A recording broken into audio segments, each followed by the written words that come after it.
చూపు. అలాగే స్త్రీలు కూడా ఉన్నాం, భర్త ఎప్పటికీ ఇంటి నుండి వెళ్ళిపోతాడని చూసేటటువంటి ఆలోచన కలిగి ఉంటారు చాలామంది. మనం చూస్తున్నాం ఎన్నో ఇలాంటివే గొడవలు, మర్డర్లు, మానభంగాలు జరిగిపోతున్నాయి ప్రపంచం అంటున్నాం.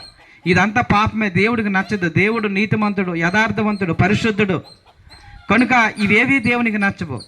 దేవుని స్వరూపాలమై ఉండి మనము దేవుని పోలికలో పుట్టినటువంటి వారము. దేవుడు ఏ రూపంలో ఉన్నాడో ఆ మహాలోకంలో అటువంటి గొప్ప స్వరూపము, దేవుడుండే స్వరూపం మనిషికి ఇచ్చాడు. దేవుడుండే పోలిక, దేవుడు ఏ పోలికలో ఉన్నాడో ఆ పోలికే దేవుడు మనిషికి ఇస్తే మనము ఆ దేవునిలాగా బ్రతకలేకపోతున్నాం.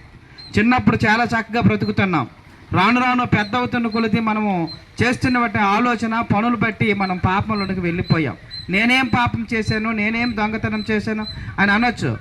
పాపం అంటే ఏ భేదము లేదు. అందరూ ఈ భూ ప్రపంచంలో ఈ సుమారుగా 800 కోట్ల మంది ఉన్నారు. ఈ 800 కోట్ల మంది కూడాను ఎవడో నీతిమంతుడు లేని దేవుని వాక్యం చదివిస్తుంది. నీతిమంతుడు లేడు, ఒక్కడైనను లేడు. అందరూ ఏకముగా మరి పాపము చేసి దేవుడు అనుగ్రహించినటువంటి ఆ గొప్ప లోకానికి వెళ్ళలేకపోతున్నారు. అర్థమైందా? అందుకోసమే దేవుడు ఆలోచించాడు, ఏం చేస్తే నా పిల్లలు, నా స్వరూపాలు, నా పోలికలు పుట్టినటువంటి నా పిల్లలు నేనుండే ఆ మహాలోకానికి, స్వర్గము, పరలోకము మరి అనేటటువంటి పిలువబడినటువంటి ఆ లోకాల పేర్లు, మహాలోకమన్నా, స్వర్గలోకమన్నా, పరలోకమన్నా, మోక్షమన్నా, మరి పుణ్యలోకమన్నా, పరలోకమన్నా, ఇవన్నీ కూడా దేవుడు పెట్టినటువంటి ఉండేటటువంటి ఆ స్థలం. ఆ స్థలానికి వెళ్ళలేకపోతుంటారు. ఎందుకు వెళ్ళలేకపోతుంటారు? దేవుడు పరిశుద్ధుడు కనుక పరిశుద్ధులు మాత్రమే ఆ దేవుని దగ్గరికి వెళ్తారు. మరి అందరూ పరిశుద్ధులుగా ఉన్నారంటే పరిశుద్ధులుగా ఉండలేకపోతున్నారు. ఎందుకంటే మనం చేసుకున్నటువంటి తంత్రాల వలన, పనుల వలన, ఆలోచన వలన, వ్యభిచారము, దొంగతనము, త్రాగుడు ఇలాంటివి ఉండడం వలన దేవుని దగ్గర మనము నీతిని కోల్పోయాము, ఆ పాపాన్ని అంటించుకున్నాం. కనుక ఈ పాపము నుండి విముక్తి కలిగిన తర్వాత మాత్రమే ఆ దేవుడుండి ఆ లోకానికి వెళ్ళగలం.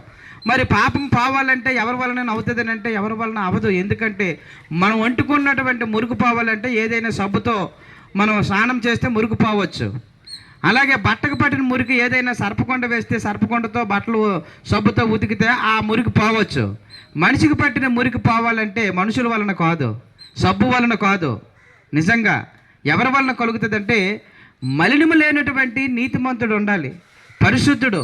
ఏ పాపము ఎరిగినటువంటి వాని రక్తము వలన మాత్రమే మనిషి యొక్క పాపాలను తీయగలరు. ఎవరైనా ఉన్నారా ఈ భూమి మీద అంటే చాలామంది మరి ఉన్నారని అనుకుంటారు, కానీ ఎవరు కూడా మనుషుల కోసం ప్రాణం పెట్టి, మనుషుల కోసం ప్రాణము ఇచ్చి సమాధి చేయబడి 3వ దినమున తిరిగి లేచినటువంటి ఏ వ్యక్తి కూడా మనుషుల్లో ఎవరు లేరు. అది ఎవరైనా చూసామనంటే యేసుక్రీస్తు మాత్రమే కనిపిస్తున్నాడు, మనుషుల కోసం ప్రాణం పెట్టేవాడు. నిజంగా మన ఇంట్లో ఎవరికైనా బాగోలేకపోయినా, ఏదైనా యాక్సిడెంట్ జరిగినా ఒక బాటిల్ రక్తం కావాలంటే ఆలోచిస్తాం ప్రియులరా. ఎందుకంటే ఒక బాటిల్ రక్తం ఇస్తే నేను నీరసిల్లిపోతానేమో, నేను ఇంకా మరి బలహీనమైపోతాడేమో అని అవసరమైతే డబ్బులు ఇచ్చి కొందామని ఒక సొంత తల్లి అయినా, తండ్రి అయినా, పిల్లలైనా, కుమారులైనా, కొడుకులైనా, అన్నదమ్ములు ఎవరైనా సరే మన రక్తం ఇవ్వడానికి ఇష్టపడము. ఎందుకంటే మరి వాళ్ళకి రక్తం ఇస్తే మనం ఏమైనా అయిపోతామేమో, బలహీనం అయిపోతామేమో, నీరసిల్లిపోతామేమో అని అనుకుంటాం. కానీ దేవుడు అలా ఆలోచించలేదు. మనం ఇంకా పాపలు చేస్తుండగానే పాపంలో ఉంటుండగానే ఆ మహాదేవుడు యేసుక్రీస్తు ప్రభుల వారు ఈ భూమి మీదకి వచ్చాడు. యేసుక్రీస్తు ప్రభుల వారు ఈ భూమి మీదకి వచ్చారు. ఎందుకు వచ్చారంటే మనం అందరం పాపంతో నిండి ఉన్నాం కనుక, మరి ఎవరి వలన పాపం పోవడానికి అవకాశం లేదు కనుక, పాపం లేని దేవుడు ఈ భూమి మీదకి మనుషులాగా 2026 సంవత్సరాల క్రితం నువ్వు నేను మనమందరము ధరించుకున్నటువంటి రక్తమాంసాలు కలిగినటువంటి ఆకారముతో, మానవ అవతారముతో ఈ భూమి మీదకి వచ్చారు. వచ్చి మనందరి పాపాల నిమిత్తం ఆయన కలువరి శిలువలో మరణించాడు. ఆయనే ఈ ప్రభు అయిన యేసుక్రీస్తు. మనుషులందరి పాపాలు ఆయన భుజం మీద వేసుకొని మన కోసం ఆయన మరణించి, ఆ పాపము, ఆ దోషము, మనం చేసేటటువంటి దోషము అవన్నీ ఆయన భుజం మీద వేసుకొని మరణమునకు సిద్ధమయ్యాడు. కలువరి శిలువలో మరణించి సమాధి చేయబడి 3వ దినమున తిరిగి లేచారు. ఎవరైతే నా యందు విశ్వాసం ఉంచుతారో, ఎవరైతే నిజంగా ఎవరైతే నన్ను వెంబడిస్తారో, నా వలన పాపక్షమాపణ జరుగుతుందని నమ్ముతారో, నమ్మిన వారికి పరలోకం ఉందని దేవుని వాక్యం చదివిస్తుంది. నమ్మి బాప్తిసం పొందిన వానికి రక్షింపబడును, నమ్మని వానికి శిక్ష విధింపబడునని బైబిల్ లేఖనం సెలవిస్తూ ఉంది. కనుక ప్రియులారా, యేసు ప్రభు నిజంగా మనుషుల కోసం ప్రాణం పెట్టడానికి వచ్చారు, మనుషుల కోసం రక్తం కార్చడానికి వచ్చారు. వచ్చి ఈ భూమి మీద మనందరి నిమిత్తం ఆయన మరణించాడు, సమాధి చేయబడ్డాడు. కొరడాలతో దెబ్బలు, ముళ్ళు కిరీటం, ఇన్ని భరించాడు ఎవరి కోసమేనంటే మన కోసమే. ఎందుకంటే మనము దేవుని లాంటి మనలో స్వరూపాలమై ఉన్నాం కనుక, పరిశుద్ధులమై ఉన్నాం కనుక ఆ పరిశుద్ధతను కోల్పోయాము. ఆ పరిశుద్ధతను మళ్ళీ కాపాడడానికి యేసుక్రీస్తు ప్రభుల వారు వచ్చి మనల్ని అందరినీ పవిత్రులుగా చేశారు. ఎవరైతే ఆయన యందు విశ్వాసం ఉంచి నిజంగా యేసుక్రీస్తు నా కోసమే చనిపోయారు, నా పాపం కోసమే చనిపోయారని ఒకవేళ విశ్వసించి నమ్మితే ఖచ్చితంగా నీవు ఆ పాపం నుండి విడుదల పొందుతావు ప్రియులరా. విడుదల పొందితే ఈ భూమి మీద ఏదో ఒక రోజు మనం మరణించాలా. నువ్వు ఎంత గొప్పవాడవైనా, గనుడువైనా, అధికారమైనా, శాస్త్రజ్ఞుడవైనా, అందగాడవైనా, ఆటగాడవైనా, పాటగాడవైనా ఏదో ఒక రోజు ఇంటి ముందు టెంట వేసేవలసిందే. ఏదో ఒక దినాన్ని ఇంటి ముందు టెంట వేసేవలసిందే. ఈ లోకాన్ని విడిచిపెట్టి వెళ్ళిపోవలసిందే. ఈ లోకాన్ని విడిచిపెట్టి వెళ్ళిపోయే ముందు మనం చేసినటువంటి పాపం మన వెనకత్తలే వస్తుంది. మనం చేస్తున్నటువంటి పని ఏదైతే ఉందో, పుణ్యం చేసినా పాపం చేసినా మన వెంట వస్తుంది. పుణ్యం చేసి దేవుని కొరకు బ్రతికితే దేవుడుండి ఆ లోకానికి వెళ్తావు. మరి పాపం చేసే వారికి ఏదైనా ఉన్నదనంటే శిక్ష ఉంది. ఈ భూమి మీద మనుషులు నిర్ణయించుకున్న శిక్షలే ఎక్కువ. దొంగతనం చేస్తే ఒక శిక్ష, మరి రేప్ చేస్తే ఒక శిక్ష, హత్య చేస్తే ఒక శిక్ష అని బోల్డ్ శిక్షలు ఉన్నాయి కదా ఈ భూమి మీద. అది ఎవరు నిర్ణయించారంటే మనుషులు మాత్రమే రాయించుకున్నారు. అది మనుషులు రాసినటువంటి గ్రంథమే. ఆ మనుషులు రాసినటువంటి గ్రంథంలోనే తప్పు చేస్తేనే శిక్ష ఉందని మనుషులు నిర్ణయించారే. మరి సమస్తాన్ని కలిగించినటువంటి మహాదేవుడు మరి ఆయన శిక్ష లేదంటావా? ఆయన యొద్దంటే ఆయన యొద్ద శిక్ష ఉంది. ఆయన దగ్గర మహాశిక్ష, గొప్ప శిక్ష ఉంది. అది ఎవరికంటే అపవాదికిని, అపవాది యొక్క దూతలకు మాత్రమే ఆ శిక్ష. ఎవరైతే దేవుని కొరకు బ్రతకకపోతే, దేవునిలాగా బ్రతకకపోతే, దేవుని యందు భయభక్తులు కలిగి, నీతి కలిగి, యథార్థంగా జీవించకపోతే, ఆయన యందు విశ్వాసం ఉంచకపోతే, ఈ లోకము విడిచిపెట్టి వెళ్ళిపోయిన తర్వాత మన ఆత్మ మరి దేవుని దగ్గరికి వెళ్ళకుండా మరి ఆ నిత్య నరకానికి పంపిస్తాడు దేవుడు. నిత్య నరకం అనేది ఉంది. ఎవరండి వెళ్ళి చూసి వచ్చారని అంటే దేవుడే, మహాదేవుడే వెళ్ళి చూసి వచ్చాడు. మనం కూడా ఎవరు, మీ నాన్న ఎవరంటే అమ్మ చెబితే కానీ ఎవరికి తెలియదు నాన్న అనేది. అలాగే వెళ్ళి వచ్చాడు యేసుక్రీస్తు ప్రభుల వారు. యేసుక్రీస్తు ప్రభుల వారు వెళ్ళి వచ్చాడు కనుక ప్రియులారా ఆలోచించండి. యేసుక్రీస్తు నిజమైన దేవుడు, గొప్ప దేవుడు, మహాదేవుడు, మనుషుల కోసం ప్రాణం పెట్టే దేవుడు, మనందరినీ పాపంలో నుంచి విడుదల చేసే దేవుడు, పాపంలో నుంచి విముక్తి చేసే దేవుడు యేసుక్రీస్తు ప్రభుల వారు. మా అందరికీ ఏ పని పాటు లేక మేము రాలేదు. అందరికీ ఉద్యోగాలు ఉన్నాయి, వ్యాపారాలు ఉన్నాయి. అలాగే మరి ఎవరు ఏ ఒక్కరు కూడా రోజుకు 1000-500 తెచ్చుకునేటటువంటి వారే. కానీ మేము ఒక రోజు దేవుని కొరకు సమర్పించుకున్నాం.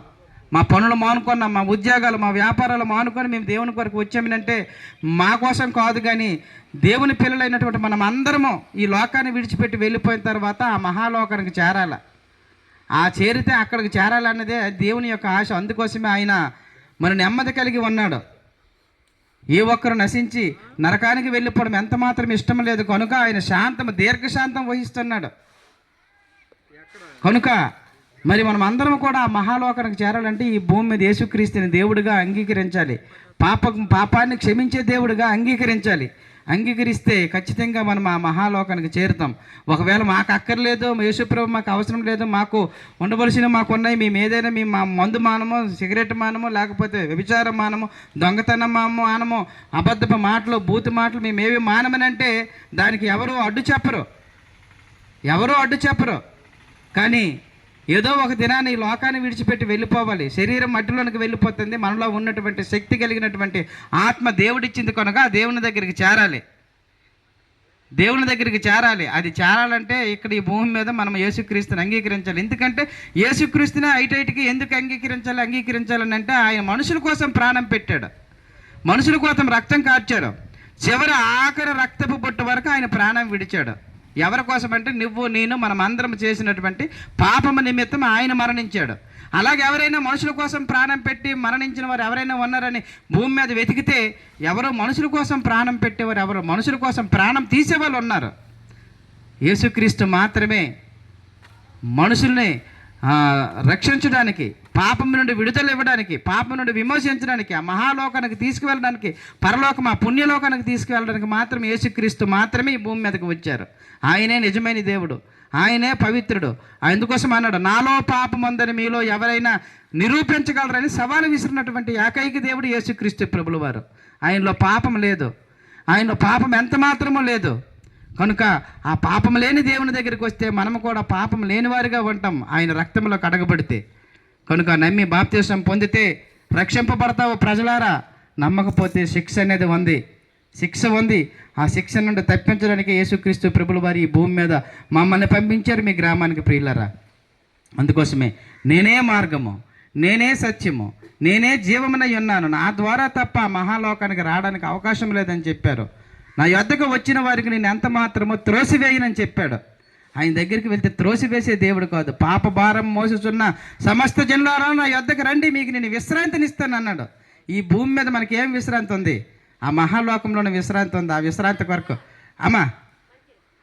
ఆ విశ్రాంతి కొరకే యేసు ప్రభు మనల్ని ఇక్కడికి పంపించారు ప్రియులారా. ఆలోచించండి, ఆలోచించండి. మేము చెప్పింది మత మార్పిడి కాదు, మత మార్పిడి కాదు. మత మారిస్తే చిన్న మన శమకలో పెట్టుకున్నటువంటి మన పిల్లడే కడుపు నిండిపోతే కొంచెం పాలు ఎక్కువ తాగునైనా కొంచెం ఒక ముద్ద ఎక్కువ తిన్నంటే తినడం మూతడు తిప్పేస్తాడు. ఇది బలవంతం కాదు. యేసుక్రీస్తుని నమ్ముకోమని చెప్పడం బలవంతం కాదు, మత మార్పిడి కాదు. అందరూ అంతటా మారు మనసు పొంది ఈ భూమిని విడిచిపెట్టి వెళ్ళిపోయిన తర్వాత, మనలో ఉన్నటువంటి ఆ ప్రాణాన్ని విడిచిపెట్టి వెళ్ళిపోయిన తర్వాత మహా శక్తి ఉంది మనలో, ఆత్మ. ఆ ఆత్మ దేవుని దగ్గరికి చేరాలనేది ఆయన ఆశ. పవిత్రంగా బ్రతికితే ఆయన దగ్గరికి వెళ్తాము. లేదు మాకు యేసుప్రభు అవసరం లేదని అంటే భయంకరమైనటువంటి కట్టికి బిలమగల నరకం ఒకటి ఉంది, బగబగ మండుచుంది. అక్కడ ఏడుపు, పళ్ళు కొరకడమే, ఏమాత్రం ఉపాయం లేదు, ఒడ్డెక్కిపోతే మా అండానికి లేదు. ఎక్కడైతే ఒకవేళ నాకు బాధలు ఉన్నాయి, కష్టాలు ఉన్నాయి, అవమానం ఉందని ఒకవేళ ఏదో సూసైడ్ చేసుకొని చనిపోతామేమో, కానీ అక్కడ చనిపోవడానికి, తప్పుడు ఆలోచనలు పడడానికి అవకాశం లేదు. అక్కడ ఉపాయమైనను, సులువైనను, జ్ఞానమైనను, తెలివైనను లేదని చెప్తున్నాడు. నరకంలోన ఉండవలసిందే. ఆ నరకాన్ని తప్పించడానికి యేసు ప్రభు వచ్చారు ఈ భూమి మీదకి. కాబట్టి ఆలోచించండి ప్రజలారా, మీరందరూ బాగుపడాలి, మీరందరూ క్షేమంగా ఉండాలి. మీ పాడి, మీ పంటలు, మీ పశువు, మీ వ్యాపారాలు, మీ వ్యవసాయాలు అన్నీ క్షేమంగా ఉండాలి నా దేవుణ్ణి కోరుకుంటున్నాం. దేవుడు కూడా దీవిస్తాడు, ఆశీర్వదిస్తాడు మీ కుటుంబాన్ని, మీ గ్రామాన్ని. అటువంటి కృప మీకు, మీ గ్రామానికి దేవుడు దయచేయును గాక. ఆమేన్.